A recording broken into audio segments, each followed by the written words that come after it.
Nous vivons à une époque du règne de Jézabel. Voilà pourquoi il y a des prophètes partout. Partout. Partout. L'église de Dieu n'est pas dirigée par la prophétie. La marque de Jézabel, c'est de créer des faux prophètes et des fausses prophéties. La prophétie n'est pas la voix de Dieu, ce sont les échos de la voix de Dieu. C'est pourquoi dans la prophétie, il y a le peut-être. On nous dit retenez ce qui est bon et rejetez ce qui est mauvais, mais pas dans la parole. La parole de Dieu, elle ne change pas. Dieu est derrière sa parole afin de l'accomplir. Même lorsque tu cherches à écouter la voix de Dieu, tu veux une prophétie, tu ne l'obtiens pas. Tu veux que Dieu te parle, mais ça n'arrive pas. Appuie-toi sur la parole, parce que Dieu ne peut pas changer. Dieu ne peut pas changer. Il ne peut pas changer. Vous pouvez être là, tu t'appuies à genoux, tu dis Seigneur, parle-moi. Est-ce que tu vas faire ceci? Est-ce que tu me donneras cela? Jésus, parle-moi. Tu n'entends rien. Dieu ne te répond pas, ni par le feu, ni par le vent, ni par les songes, ni par les prophètes. Mais ce n'est pas la fin du monde. Il y a sa parole. Il y a la parole. Mais Jézabel distrait les gens. Ils vont nous distraire avec la prophétie. Moi-même qui vous parle, je prophétise. Je ne suis pas contre les prophètes. Non. Si je ne connaissais pas bien mon ministère, j'allais aussi dire prophète Moukedi.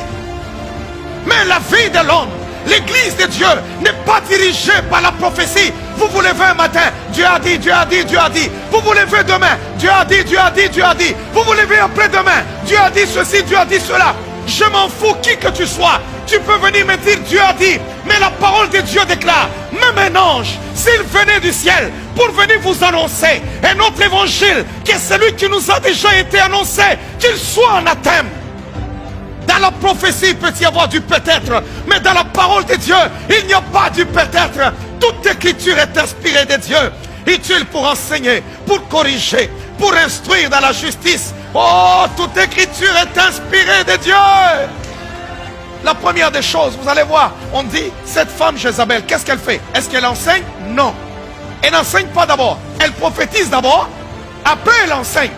Après t'avoir envoûté avec ses prophéties, elle te prend sous son contrôle. Et maintenant, elle commence à t'imposer son enseignement.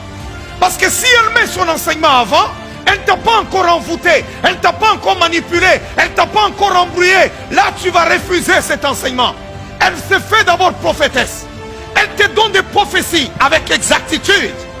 Et puis à la fin maintenant, elle commence maintenant à enseigner.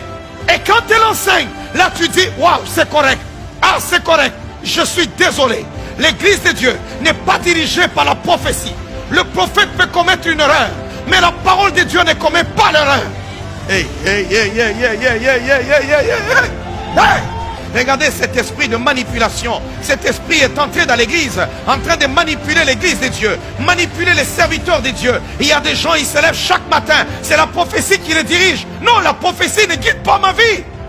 Même lorsque Dieu n'a pas parlé, je connais face à mon problème. Qu'est-ce que Dieu a-t-il dit? Tout ce que je cherche est déjà dans la parole. Tout ce que j'attends est dans la parole. Tous mes problèmes sont dans la parole. Les solutions sont dans ma parole. Les attentes de ma vie sont dans la parole. C'est dans la parole. Est-ce que quelqu'un m'entend? La Bible dit quoi? Nous prophétisons en partie.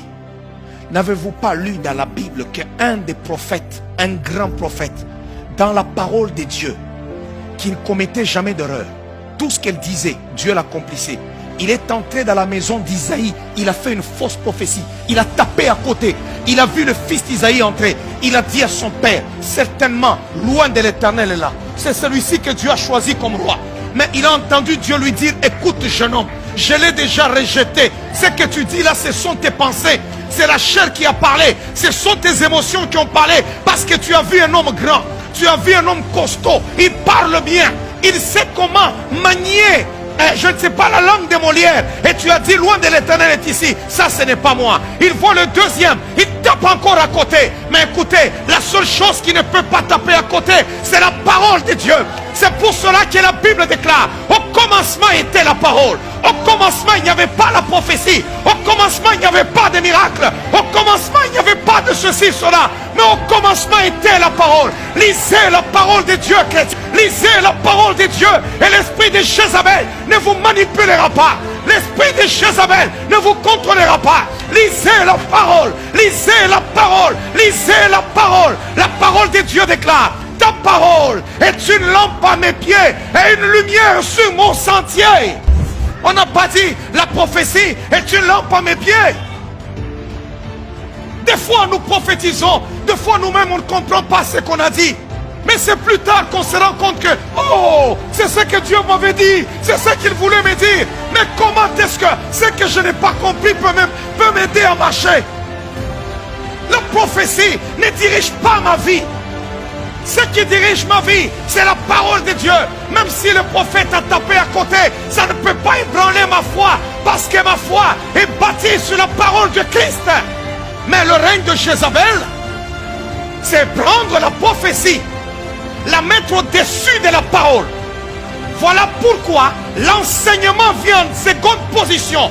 Il faut d'abord qu'elle prophétise. Nous vivons à une époque du règne de Jézabel. Voilà pourquoi il y a des prophètes partout. Partout. Partout.